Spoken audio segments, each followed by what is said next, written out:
23. piatok som doletel večer do Konstanty opäť po týždni. Dal som hore sťažeň, musel mi pomohnúť chlapík, lebo nejak sa mi tam utrhla nejaký bočný uchyt, tak pre istotu mi prišiel vykompenzovať bočný výkyv. Vyrazil som z Konstanty, plánoval som ísť do Balčíku, ale pre krátkosť času kvôli odbaveniu som skončil v Mangálii. Včera som si doplnil zásoby, ako aj paliva, tak aj potravín s miestnym šoférom Boltu cez aplikáciu, ktorá aj doma funguje. To bol jeho prvý zákazník, tak 3 hodiny sme spolu strávili, bolo to zlé.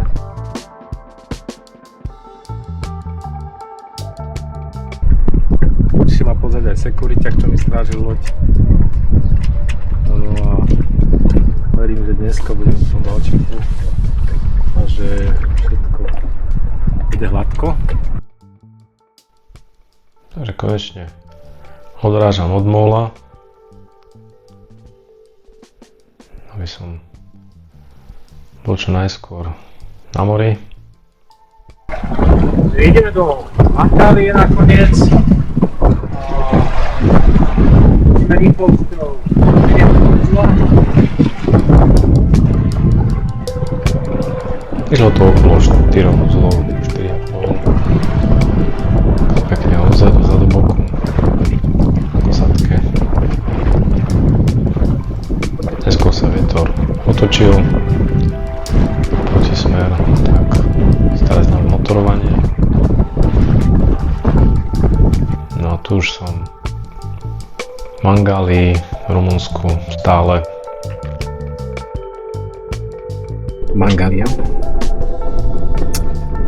mestečko, prístav. Pozrieme sa na ňu.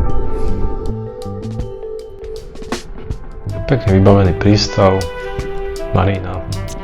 Poznal som tu jachtárov miestnych, ktorí aj teda pretekajú, majú čartrovku a jeden z nich bol teda aj účastník Bospor Cupu. No to je budova mariny. Tak čo ti poviem, no, ja som išiel neskôr, keď o 3 rána som bol v podstate ready, moc som nespal, lebo bola tam taký nejaký koncert a v 10. som vyrazil, že idem na ten Balčík, ale hralo sa. No, prišiel som do Ríne Mangália, kapitán osobne pristal a privítal v uniforme, vybavil mi kotvice miesto a hovoril, že prvýkrát som prvá malá loď, ktorú odbavil. No a mohol som si dať teplú sprchu, vyprať si nejaké veci. Zajtra má pršať, ale to malo aj dnes, aj pršalo trochu. Tak uvidím, ako to vyjde, že či vyštartujem do toho Balčíku. Takže zajtra uvidím, možno skúpiť zajtra mrkvu. Mám ho na mrkvu. Mrkva. Čo sa to vonku deje?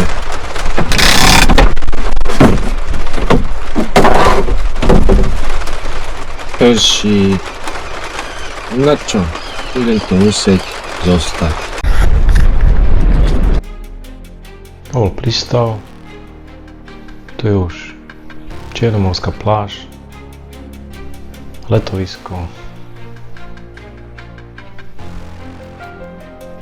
Vychutnal som si príboj morský od západu na východ, od severu na juh, dokumentácia.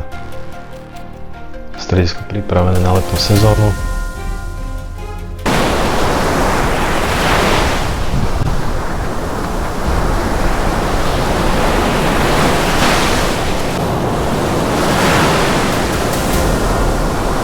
Kus rímskej histórie, opäť Rímania siahali až potiaľto. Na oslavný kostolík s Petrom, ktorý príliš neveril, tak sa začal topiť.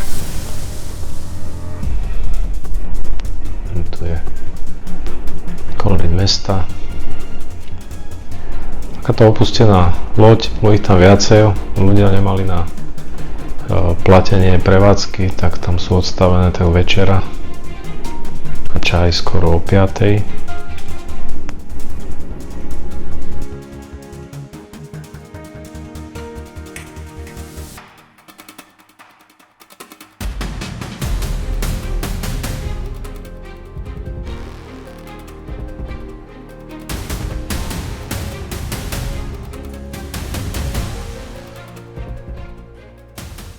...26. mája vyrážam z Mangálie, cieľ bol teda Balčík.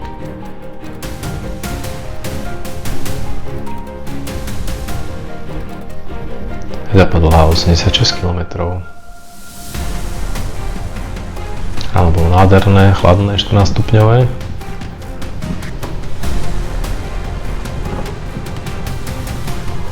Ale slnečko postupne zohrialo človeka.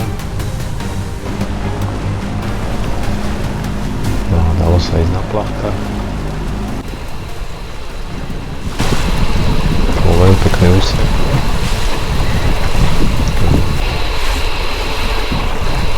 Okolo od pobrežia. A rýchlosť bola tak do 5,3 uzla.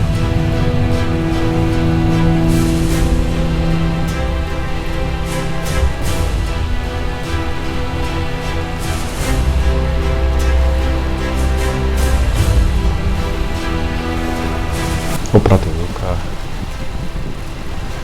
kusatka, ťaže, hlavná plachta.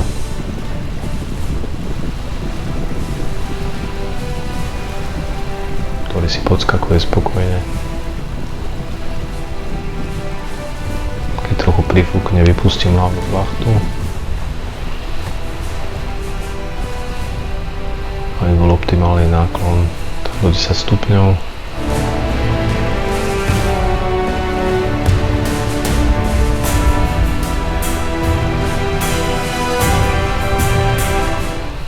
Rýchlo 4,5 uzla.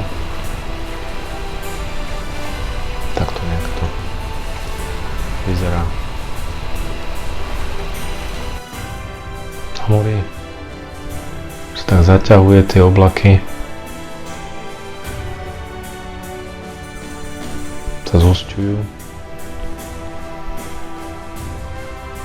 Vietor ide oproti, tak idem na motore.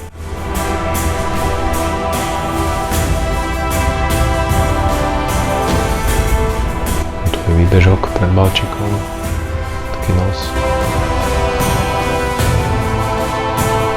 To boli tie vlny najväčšie za ním. Postupne sa budem snažiť natankovať, mám také menšie množstva v bandaskách pre takýto prípad, že je to moc skackavé.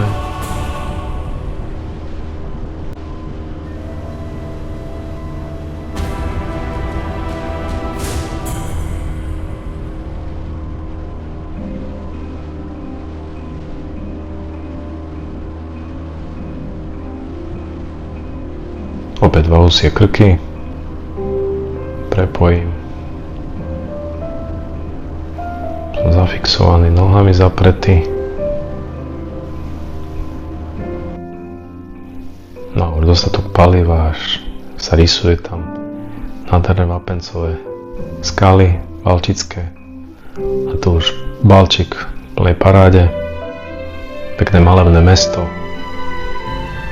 Ohlásil som sa vysielačkou, nikto sa nehlásil, ale teda vedeli o mne. Keď som tam prišiel, boli nachystaní.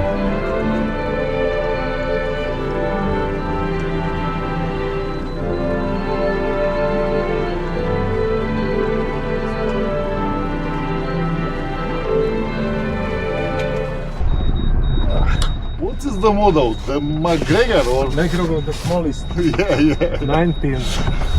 The weather? Hello, I'm from Bratislava. I go to Danube, Nice to meet Danube you. and to Constanta. Okay. 14 day to Danube, Yeah. and then to Constanta, Mangalia, the Baltic, and then I will go to Turkey. Okay, super. Which time? 6 or? Yes, 6 or 7. Yeah. Po podpojení hraničnou políciou som nasadol na kolobežku a a rýchlo vyštartoval do Baltickej botanickej záhrady, lebo už bol pokročilý čas, aby som to stihol. To je také hlavné námestie, je tam viacero víl, ale teda charakteristika Baltiku je proste, všade sa maluje, v skleníkoch, na nábreží, v každej jednej budove. Je to taká baltická škola maliarská, je to neformálne združenie od roku nejakých 1920. Tu chodili umelci a malovali a to dotrvalo až po dnes, čo je veľmi milé pre mladú generáciu, že to takto udržiava, ale malovali teda aj mladí, aj starí. Krásne rúže. Kubánka. Takýto krásny strom. A teraz je toto ako báza maléry, táto krásna záhrada.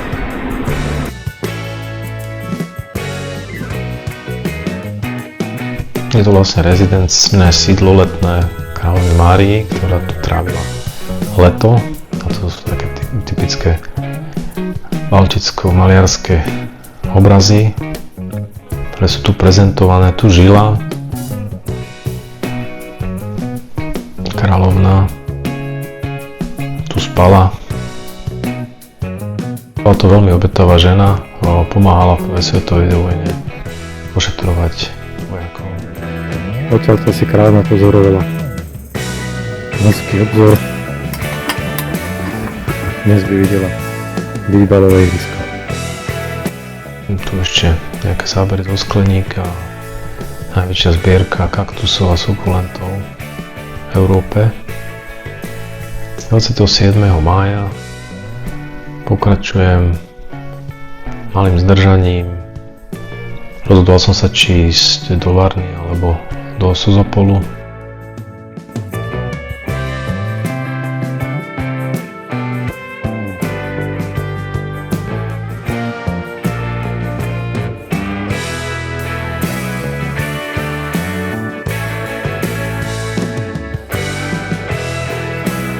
Rozlúčka s nádherným Balčikom, ozaj malebné mesto, doplnené palivo.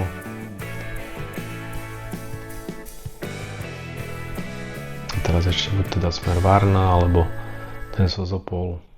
Aj som tam telefonoval. Potom neskôr do Sozopolu, ale mali plnú marínu.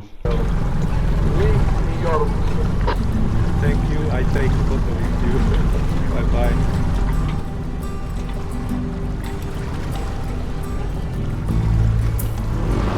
Takáto prišla navštíviť, bola to hraničná polícia, aj keď som sa snažil odhlasovať hraničnou políciou na 16 kanály, ale nikto sa nehlásil, tak prišli ma preveriť. Tu ešte delfíny pred Sozopolom, takto v diaľke. No a tu už Sozopol, ostrovček pred ním.